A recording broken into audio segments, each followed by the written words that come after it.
여러분은 멀리 떨어져 계신 분들과 어떤 방법으로 주로 의사소통을 하십니까? 혹시 핸드폰으로 이렇게 전화를 하십니까? 아니면 이메일을 사용하십니까? 아니면 뭐 카카오톡, 카톡을 사용하시는 편이십니까? 현대에는 과학기술의 발달로 인해서 멀리 떨어져 있는 사람들과 의사소통할 수 있는 여러 가지 방법이 있습니다. 말씀드린 대로 핸드폰이라든지 이메일, 카카오톡, 화상전화 이런 것들 여러 가지 다양한 방법들이 있습니다. 하지만 지금으로부터 2000년 전인 이 사도 바울이 살던 시대에는 이런 것들이 하나도 없었고요. 편지가 가장 효과적이고 또 거의 유일한 그런 의사소통의 방법이었습니다. 바울 당시 사람들은 편지를 통해서 서로 의사소통을 했기 때문에 편지가 아주 잘 발달되어 있는 그런 시대였습니다. 바울 당시의 이 헬레니즘 시대에 편지는 세 가지 양식 형태의 편지가 있었다고 합니다.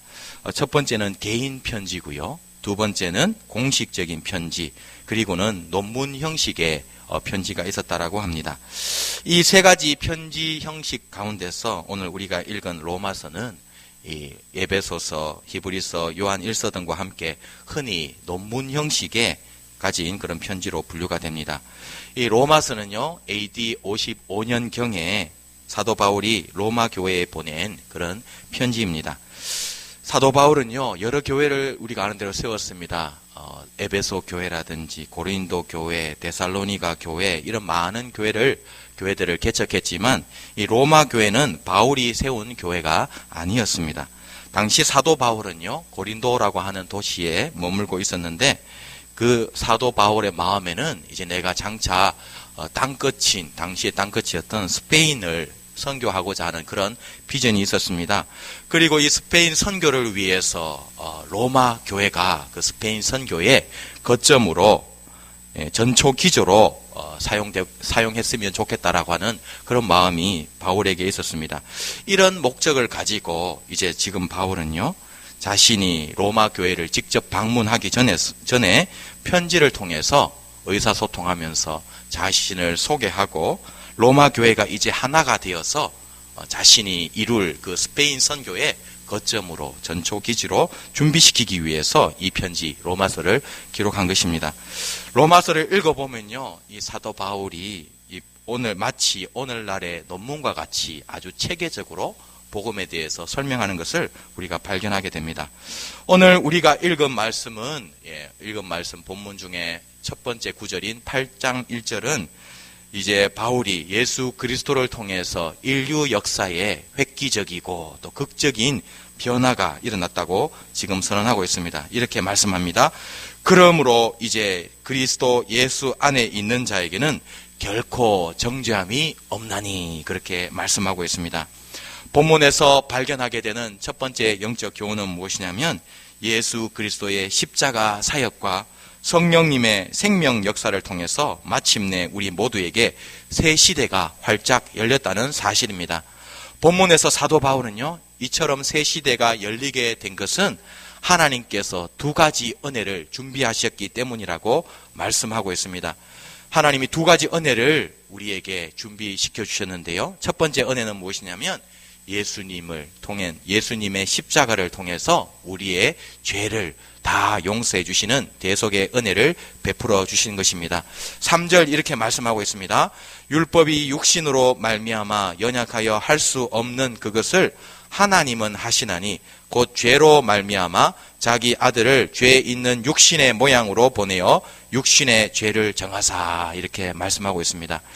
이 3절 말씀을 이해하기 위해서는 우리가 먼저 바울 당시 유대인들이 어떤 식으로 생각했는가, 그들이 어떤 구원관을 가졌는가를 알 필요가 있습니다.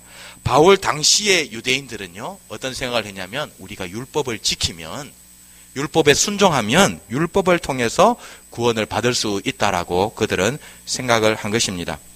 이런 바울 당시 유대인들의 그런 생각을 잘 대변하는 말씀이 바로 로마서 10장 2절의 말씀입니다. 이렇게 말씀합니다.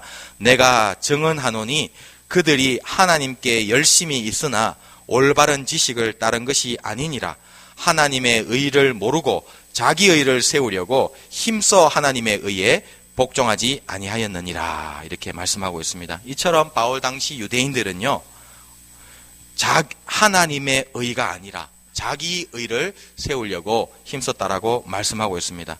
율법을 통해서 율법을 지킴으로 인해 가지고 우리는 구원에 이를 수 있다라고 잘못된 열심을 가졌다는 사실입니다.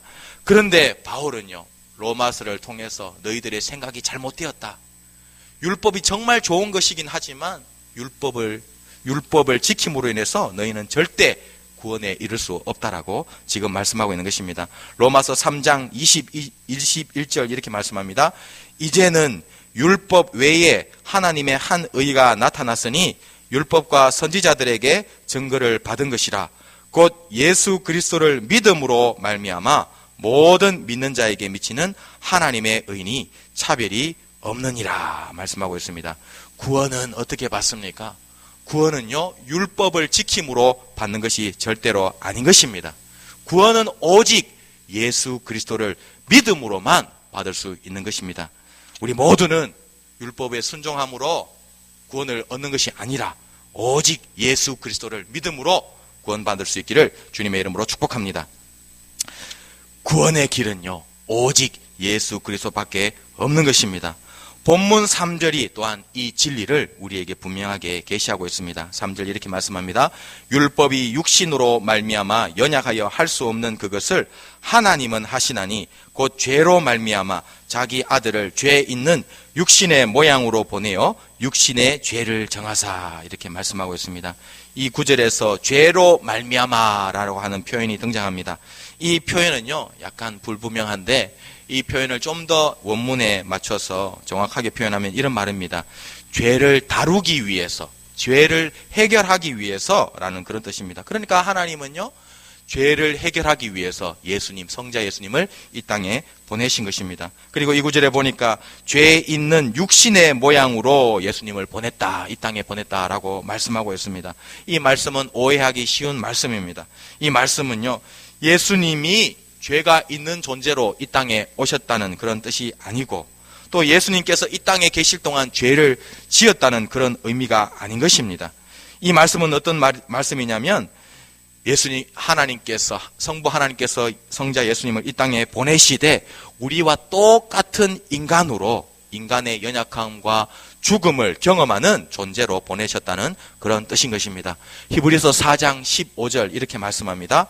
우리에게 있는 대제사장은 우리의 연약함을 동정하지 못하실 리가 아니요 모든 일에 우리와 똑같이 시험을 받으신 이로되 죄는 없으시니라 이렇게 말씀하고 있습니다.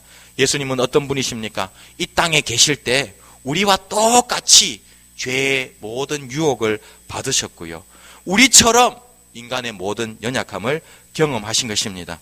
우리는 흔히 잘못 오해하기 쉽습니다.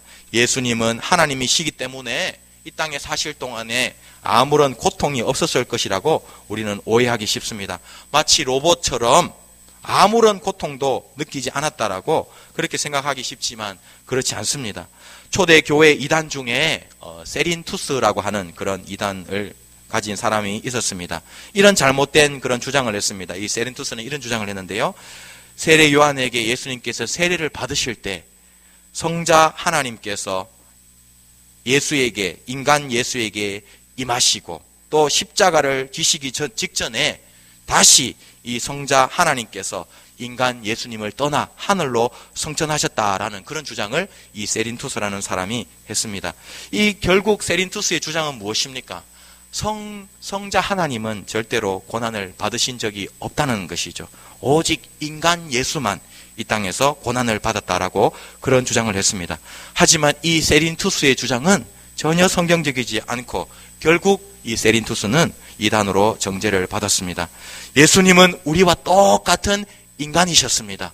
목마름을 경험하셨고요, 고통을 당하셨고 죽음을 경험하신 것입니다. 요한복음 4장에 보면 예수님은 수가성 여인을 만나러 가기 위해서 오랜 길을 걸어가셨고요, 그때 피곤하셨다라고 성경이 기록하고 있습니다.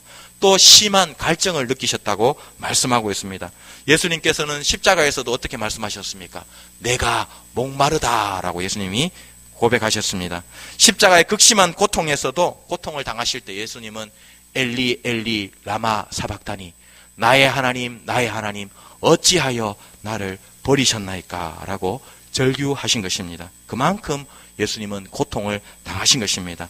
겟세마네 동산에서도요, 예수님은 기도하실 때 아버지여 할만하시어던 이 잔을 내게서 옮기시옵소서 그렇게 기도하셨습니다.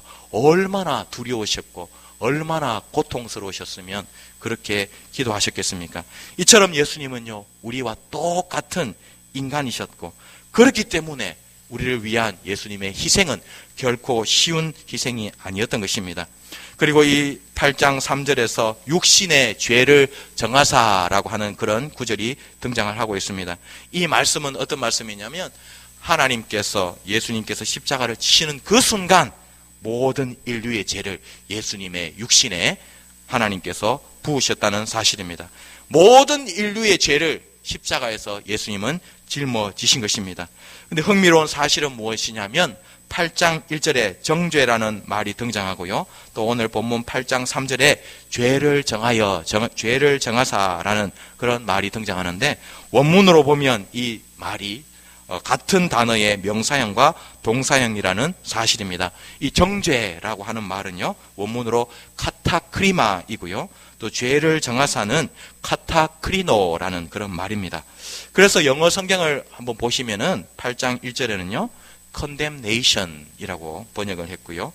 8장 3절은 condemn이라고 하는 그런 말로 번역을 했습니다. 하나님은 인류의 죄 문제를 해결하시기 위해서 성자 예수님을 이 땅에 인간의 모습으로 보내셨고 십자가 위에서 예수님께서 우리 각자가 받아야 할 죄의 형벌을 대신 받도록 하신 것입니다. 그것이 바로 예수님의 육신의 죄를 정했다라는 그런 표현의 의미인 것입니다. 우리 모두가 죄를 범했기 때문에 우리가 벌을 받아야 되는데 십자가에서 예수님은 우리의 죄의 형벌을 대신 받으신 것입니다. 마치 구약에서 그렇지 않습니까? 구약에서 범죄한 사람들은 하나님 앞에 가서 성전에서 양과 염소와 같은 희생 제물을 선택해서 그 제물에게 손을 얹었습니다. 손을 얹는 이유가 무엇입니까? 나의 모든 죄가 이 제물에게 지금 전가되어졌다, 옮겨졌다라는 것을 가리키는 행동인 것입니다. 마치 그것처럼 예수님께서 십자가에 달리셨을 때 하나님께서 모든 인류의 죄를 십자가에 지신, 십자가 위에 달리신 예수님에게 다 전가하셨다는 사실입니다. 그래서 예수님께서요, 십자가 위에서 다 이루었다라고 말씀하실 때 그 말은 무슨 뜻이겠습니까? 바로 내가 인류의 모든 죄의 벌을 십자가 위에서 이제 다 받았고 그 모든 일을 이제 다 이루었다, 죄의 값을 지불했다라는 그런 예수님의 고백인 것입니다. 그러므로 누구든지 예수께서 십자가에서 나의 죄를 위하여 죽으셨고 이제 예수님을 나의 구원자로, 나의 구주로, 주님으로 영접하는 사람은 구원을 받게 되는 것입니다. 예수께서 십자가 위에서 우리 모든 사람들의 죄의 벌을 대신 받으신 것입니다. 그리고 이 구원과 생명의 새 시대는 두 번째로 성령님을 통해서 우리에게 이루어졌습니다. 오늘 본문에서 제일 많이 등장하는 단어가 무엇이냐면 바로 성령이라는 그런 단어입니다. 2절에 보시면 생명의 성령의 법이라는 말이 표현되고 있고요. 4절에서는 그 영을 따라, 5절에서는 영을 따르는 영의 일을 생각하나니, 6절에서는 영의 생각, 9절에서는 하나님의 영이 거하시면, 이런 말씀이 기록되어 있습니다. 여기에 표현되어 있는 성령 또 혹은 영이라는 말은 모두 제3위 하나님이신 보혜사 성령님을 가리키는 그런 표현인 것입니다. 3절에서 우리는 하나님께서 예수 그리스도의 십자가 사건을 통해 우리의 모든 죄를 용서하셨음을 살펴보았습니다. 그리고 4절에서는 무엇을 말씀하십니까? 이제 십자가 이후에 예수께서 보내셔서 우리 성도들 안에 내주하시게 한 이 성령님을 따라 행하는 사람은 이제 그 사람은 율법의 요구를 마침내 이루게 될 것이라고 말씀하고 있는 것입니다. 4절 이렇게 말씀하고 있습니다. 육신을 따르지 않고 그 영을 따라 행하는 우리에게 율법의 요구가 이루어지게 하려 하심이니라. 이렇게 말씀하고 있습니다. 이 말씀에 보니까 육신을 따르지 않고 성령을 따르는 사람은 마침내 그 사람에게서 율법의 모든 요구가 이루어진다라고 말씀하고 있습니다. 구약 성경에 기록된 율법은 거룩하고 의롭고 선합니다. 하지만 율법에는 구원의 능력이 없는 것입니다. 누구도 성령의 도움이 없이는 그 누구도 율법을 온전히 이룰 수 없는 것입니다. 성령 받은 사람만이 율법의 요구를 이룰 수 있고 율법을 지킬 수가 있는 것입니다. 이 영적 진리는 구약의 선지자들을 통해서 미리 예언되었습니다. 에스겔서 36장 26절 이렇게 말씀합니다. 또 새 영을 너희 속에 두고 새 마음을 너희에게 주되 너희 육신에서 굳은 마음을 제거하고 부드러운 마음을 줄 것이며 또 내 영을 너희 속에 두어 너희로 내 율례를 행하게 하리니 너희가 내 규례를 지켜 행할지라. 이렇게 말씀하고 있습니다. 에스겔 선지자가 말하는 것이 무엇입니까? 장차 하나님께서 새 영, 성령을 바로 신약의 성도들에게 부어주셔서 성령이 임하게 되면 마침내 우리가 신약의 성도들은 율법을 행할 수 있는 능력을 가지게 된다는 사실입니다. 그렇다면 이제 새 시대에 주어지는 우리 신약의 성도들에게 주어진 축복은 무엇이겠습니까? 본문에서 우리는 5가지 축복을 발견하게 됩니다. 첫 번째는요, 죄로 인한 형벌과 저주에서 해방되는 축복인 것입니다. 8장 1절과 2절 이렇게 말씀합니다. 그러므로 이제 그리스도 예수 안에 있는 자에게는 결코 정죄함이 없나니 이는 그리스도 예수 안에 있는 생명의 성령의 법이 죄와 사망의 법에서 너를 해방하였습니다. 이렇게 말씀하고 있습니다. 이제 우리 모두는 예수 그리스도를 통해 죄와 사망과 저주로부터 해방된 줄로 믿습니다. 또 6절 이렇게 말씀합니다. 육신의 생각은 사망이요 영의 생각은 생명과 평안이니라. 이렇게 말씀하고 있습니다. 이제 우리는 어떤 삶을 살게 됐습니까? 성령님을 통해서 사망 대신에 생명과 평안을 마침내 누리게 된 것입니다. 두 번째로 우리는요, 아까 살펴본 대로 율법의 요구가 우리의 삶을 통해서 이루어지는 축복을 누리게 되는 것입니다. 4절 이렇게 말씀합니다. 육신을 따르지 않고 그 영을 따라 행하는 우리에게 율법의 요구가 이루어지게 하려 하심이니라. 이제 신약의 성도는 성령을 받았기 때문에 율법을 행할 수가 있는 것입니다. 세 번째로 우리는요, 생각이 바뀌는 축복을 받았습니다. 6절입니다. 육신의 생각은 사망이요 영의 생각은 생명과 평안이니라. 이제 예수 믿는 자들에게는 성령께서 내주하심으로 말미암아 우리의 생각이 변하고 우리의 마음이 바뀌는 것입니다.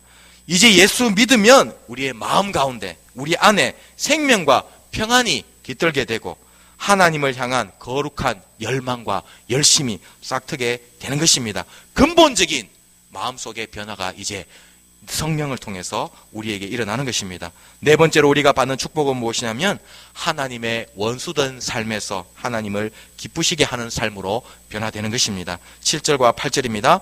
육신의 생각은 하나님과 원수가 되나니 이는 하나님의 법에 굴복하지 아니할 뿐 아니라 할 수도 없음이라. 육신에 있는 자들은 하나님을 기쁘시게 할 수 없느니라. 그런데 우리는 영에 있기 때문에 하나님을 기쁘시게 할 수 있는 것입니다. 다섯 번째로 우리가 받은 축복은 부활을 통해 죽음에 대해 승리하는 축복인 것입니다. 10절과 11절입니다. 또 그리스도께서 너희 안에 계시면 몸은 죄로 말미암아 죽은 것이나 영은 죄로 말미암아 살아있는 것이니라. 예수를 죽은 자 가운데서 살리신 이의 영이 너희 안에 거하시면 그리스도 예수를 죽은 자 가운데서 살리신 이가 너희 안에 거하시는 그의 영으로 말미암아 너희 죽을 몸도 살리시리라. 예수님은 죽으셨지만 부활하셨습니다. 그 부활하신 능력은 바로 성령의 능력이라 말씀하고 있는 것입니다. 그리고요, 그 부활 예수님을 부활시킨 그 성령의 능력이 예수님이 다시 오시는 재림의 날 우리 가운데 역사하여서 우리의 죽은 몸도 그때 부활하게 될 줄로 믿습니다.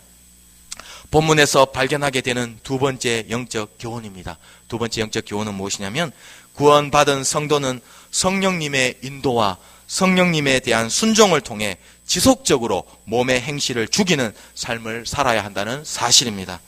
본문에서 사도 바울이 강조하는 또 한 가지 사실은 성도는 성령을 따라서 행해야 한다는 사실입니다. 본문에서 말씀하기를요, 사도 바울은 아무리 십자가의 은혜가 주어지고 성령께서 성도들 가운데 내주하신다 할지라도 우리가, 성도가 그 성령께 적극적으로 순종하지 않으면 그 모든 은혜가 헛되고 결국 영원한 멸망에 처할 수밖에 없다고 경고하고 있는 것입니다. 12절 이렇게 말씀합니다. 그러므로 형제들아, 우리가 빚진 자로 돼 육신에게 져서 육신대로 살 것이 아니니라. 너희가 육신대로 살면 반드시 죽을 것이로되 영으로서 몸의 행실을 죽이면 살리니. 이렇게 말씀하고 있습니다. 이 구절에서 바울은요, 육신대로 살면 성도라 할지라도 반드시 죽을 것이라 경고하고 있습니다. 오늘 우리가 읽은 본문에는요, 육신이라는 말과 몸이라는 비슷한 두 가지 표현이 계속 등장하고 있습니다. 얼핏 생각하면 육신하고 몸은 똑같은 말 같지 않아요?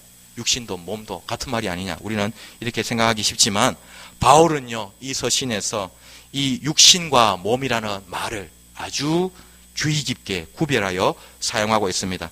원문으로도요, 이 육신은 헬라어로 사르크스라는 말이고요, 몸은 소마라고 하는 그런 다른 두 개의 표현이 사용되어 있습니다.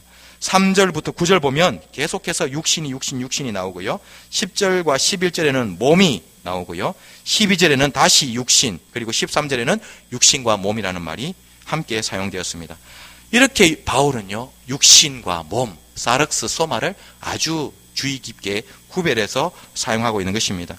바울에게 있어서 대부분의 경우 이 소마라는 말은요, 몸이라는 말은 우리가 지금 가지고 있는 이 육신, 몸을 의미하는 말입니다. 거기에 반해서 이 사르크스, 육신, 우리 성경에 육신이라고 표현된 이 사르크스라고 하는 말은요, 우리가 가진 이 몸이 아니라 우리가 아담으로부터 물려받은 옛사람, 즉 우리 안에 지금도 역사하고 있는 죄악된 본성, 죄악된 성품을 가리키는 말인 것입니다. 그런데 12절에 보면요, 이 바울은 소마가 아니라 사르크스라는 그런 단어를 사용하고 있습니다. 그래서 바울은요, 아담으로부터 물려받은 옛사람, 즉 죄악된 본성을 따라서 살면 성도라 할지라도 반드시 죽게 될 것이라 지금 말씀하고 있는 것입니다. 여기서 말하는 죽음은 우리가 육신적인 죽음, 그것을 말하는 것이 아니라 죄의 싹수로 오는 영원한 멸망을 가리키는 말인 것입니다. 로마서 6장 23절 이렇게 말씀합니다. 죄의 싹은 사망이요, 이렇게 말씀하고 있습니다. 그러므로 이 말씀을 통해서 사도 바울은 성도는 이제 순간순간 삶 속에서 성령을 따를 것인가, 아니면 자신의 죄악된 본성을 따를 것인가 결단해야 한다는 것을 우리에게 교훈하고 있는 것입니다. 예수님께서 십자가에서 우리 죄를 위해서 죽으심으로 우리의 모든 죄는 이미 다 용서를 받았습니다. 그렇다고 해서 우리가 이 땅에서 죄에 대해서 완전히 승리한 것은 아닌 것입니다. 여전히 성도는 어떻습니까? 죄가 가득한 세상 가운데 살고요, 무엇보다도 성도 안에 지금도 죄악된 본성이, 여전히 죄악된 본성이 우리 안에 사르크스가 존재하고 있는 것입니다. 그러므로 사도 바울은요, 우리 모두에게 성령을 통해서 우리 안에 있는 죄악된 본성, 사르크스를 날마다 죽이라고 지금 명령하고 있는 것입니다. 그럴 때 우리는 영원한 생명을 누리게 되는 것입니다. 이것이 바로 우리가 칭히 바로 의롭다함을 받는 다음에 따라오는 성화의 과정인 것입니다. 갈라디아서 6장 8절도 이렇게 말씀합니다. 자기의 육체를 위하여 심는 자는 육체로부터 썩어질 것을 거두고 성령을 위하여 심는 자는 성령으로부터 영생을 거두리라, 이렇게 말씀합니다. 근데 여기 보니까 어떻게 되어 있습니까? 썩어질 것과 영생이 대조되어 있는 것입니다. 그러니까 영원한 생명과 반대되는 이 썩어질 것은 바로 영원한 멸망을 가리키는 표현인 것입니다. 그러니까 성령을 위해서 심는 사람은 성령을, 영생을 거두지만 반대로 육체를 위하여 심는 사람은 썩어질 것, 영원한 멸망을 거두게 되는 것입니다. 골로새서 3장 5절도 이렇게 말씀합니다. 그러므로 땅에 있는 지체를 죽이라. 곧 음란과 부정과 사욕과 악한 정욕과 탐심이니 탐심은 우상 숭배니라. 이것들로 말미암아 하나님의 진노가 임하느니라. 너희도 전에 그 가운데서 행하였으나 이제는 너희가 이 모든 것을 벗어버리라. 곧 분함과 노여움과 악의와 비방과 너희 입에 부끄러운 말이라. 너희가 서로 거짓말을 하지 말라. 이렇게 말씀하고 있습니다.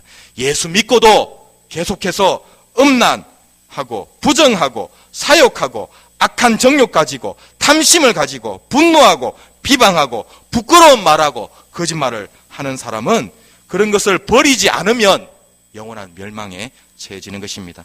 이러한 삶을 끝까지 포기하지 않고 습관적으로 유지하면 성도라 할지라도 하나님의 진노가 임하게 되는 것입니다. 미투 운동이 이 사실을 우리에게 잘 보여주지 않습니까? 잘 나가던 시인, 잘 나가던 검사, 잘 나가던 영화배우, 잘 나가던 연극 배우들이 음란의 죄를 버리지 못했을 때 결국 그들이 그동안 쌓아왔던 업적과 명예를 한순간에 잃어버리지 않았습니까? 하물며 이 땅에서도 음란의 죄가 이처럼 벌을 받게 되는데 거룩하신 하나님 앞에 섰을 때 얼마나 더 무서운 심판을 받게 되겠습니까? 그러므로 우리 모두는 성령을 통해 이런 우리 안에 있는 죄악된 본성을 다 끊어서 버릴 수 있기를 주님의 이름으로 축복합니다. 그리고요, 이 영적 전쟁에서 승리는 우리 힘으로 할 수 있는 것이 절대로 아닌 것입니다. 성령을 따라 행할 때, 성령의 인도하심과 성령의 도움을 받을 때 이 영적 전쟁에서 비로소 승리할 수 있는 것입니다.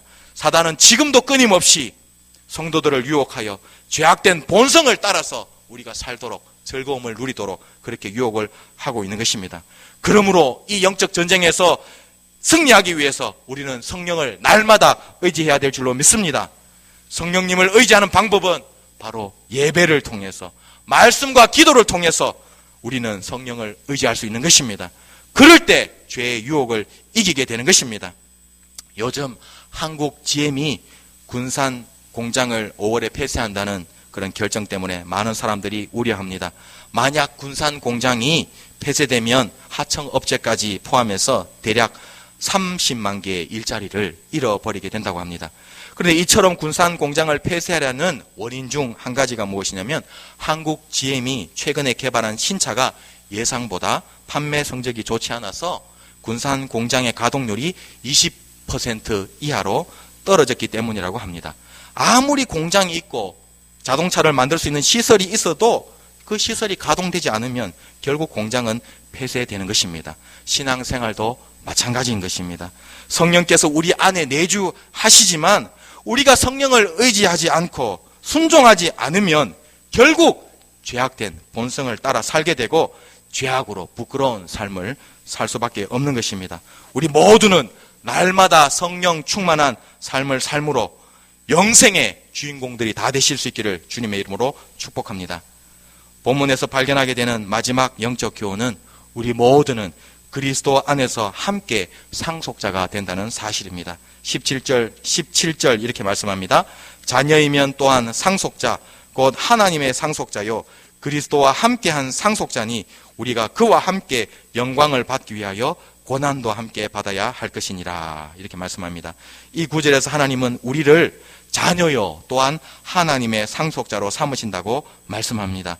먼저 우리는 본문에서 하나님이 예비하신 성도를 향한 놀라운 신분의 변화를 발견하게 됩니다. 15절에는요 종의 영이라고 말씀하고 있고요, 2절에 보니까 죄와 사망의 법에서 해방하였다라고 말씀하고 있고, 15절에는 양자의 영이라는 표현이 등장하고요, 그 다음에 마지막으로 17절에는 자녀와 상속자라는 표현이 등장하고 있습니다. 이 표현을 쭉 연결해 보면요, 이 성도의 신분이 점차 변화된다는 것을 우리는 알게 됩니다.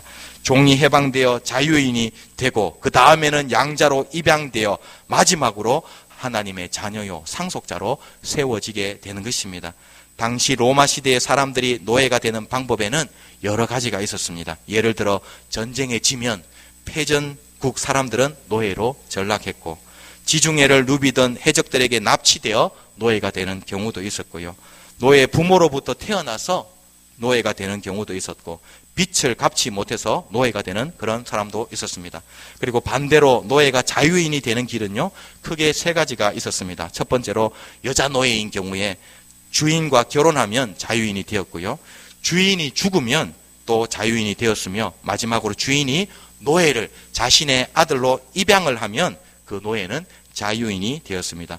원래 우리는 죄의 종이었습니다. 하지만 십자가의 은혜로, 믿음으로, 성령님의 역사로 이제 우리는 하나님의 양자로 입양되어 하나님의 자녀요, 상속자가 된 것입니다. 헬라어로 상속자는 클레로노모스라는 그런 말입니다. 이 말은요, 합성어인데 이 클레로스는 몫이라는 뜻이고요, 노모스는 법이라는 그런 뜻입니다. 그런데 흥미로운 사실은 17절에서 이 클레로노모스가 복수 형태라는 사실입니다. 그러니까 상속자가 아니라 상속자들이라는 말이죠. 우리 모두는 예수 그리스도 안에서 하나님의 co-heir, 즉 공동 상속자들이 된 것입니다.